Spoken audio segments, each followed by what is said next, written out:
Welcome back to the series showcasing how an artist's work inspired a short story in Visions of Life 2. With me today is Ann Camera, who wrote the short story Prince Services. And Michelle Mitchell's painting, Moving Towards the Light, is very striking. How did that piece end up with a story about alcoholism? When I saw Michelle's picture, it kind of inspired me to tell a story that had been percolating, with me for a while. And it was the story about Gene, a man who is kind of struggling to overcome some of his demons. And I saw Michelle Mitchell's painting kind of moving toward the light as maybe a way to take Gene, who was in those circumstances, and kind of move him to a better place. Now, as a writer, I mean, sometimes our stories kind of take a slightly different direction. And while Gene, he's suffering from alcoholism, sometimes for those of us who have experienced alcoholics in our lives or have known people who have struggled with addiction, sometimes they have to go through multiple tries, sobriety. I see that your story didn't quite end with him redeeming himself. The reader wants him to turn around and get help, and at each point where he has another opportunity, you kind of prompts the reader to root for him. Do you know any alcoholics who have recovered?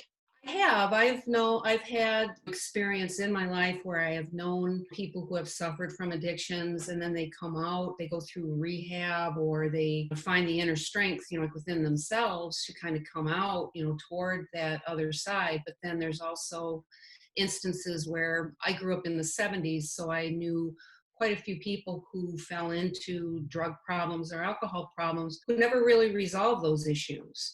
And that's part, I think, of the disease, is that sometimes we want that for people, but they really have to do it themselves. And with Gene, I did kind of try to leave a little bit of a thread of hope with him at the end, and it's inspired again by the painting, where he is kind of looking up, toward the light on the outside of this new place that he's living. And he is kind of in despair, but he kind of turns up and he looks at a light that's on the outside of the house. And that maybe that left the reader with some hope that eventually he would kind of find it within himself to redeem himself. I think sometimes within stories that I've written, I do kind of leave people with some ambivalence, because sometimes that's how life is. You don't always know how someone's trajectory is going to go, especially if there are people with kind of complex ways of dealing with the world, or have complexities within their lives that maybe they haven't examined fully, that are kind of holding them back. Sometimes they might not see it within themselves and actually go in the direction that would be the best for themselves and for their family and for their friends. And yet you didn't leave them at rock bottom, which is to be out on the streets without a job, therefore would be forced to go into rehab. That's true. He did lose his home, he did lose his relationship, he did lose a job, but he managed to find another place to live where he does have another opportunity for it. And we see that even through all the things that he's gone through, he still hasn't totally reached that, as you were saying, that total rock bottom where he's willing to actually take then that extra step to stop drinking and to kind of get his addiction under control. That can be very, very sad to experience in real life. And while I don't necessarily want my writing to be, complete, like downers for people, sometimes that they, stories and authors, they reflect experiences or things that they have seen in life. And sometimes those things are very positive. And other times I think it's the role of art to also show things that are more complex and maybe more nuanced and sad as well. Now, Michelle Mitchell is married to James Osland, whose painting was the inspiration for another short story in my book. The name of that painting was Garlic, and they now live in North Carolina. She has another portrait and a still life featured in the Chicago art scene, which is the book with the inspiration for a bunch of short stories in the Visions of Life too.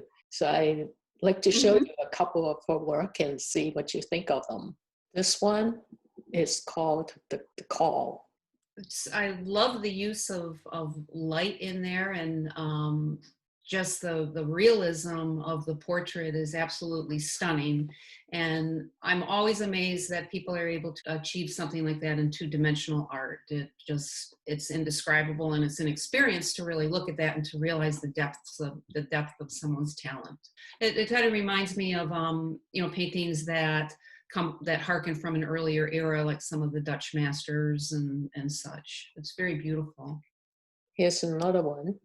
That one too is also it kind of evokes kind of an earlier time for me, an earlier period in history, and I don't know what the artist may have intended, but she does it very well, and it's a very peaceful picture, but also has like the hope of the flowers and combined with those beautiful fall palette. It's a remarkable work.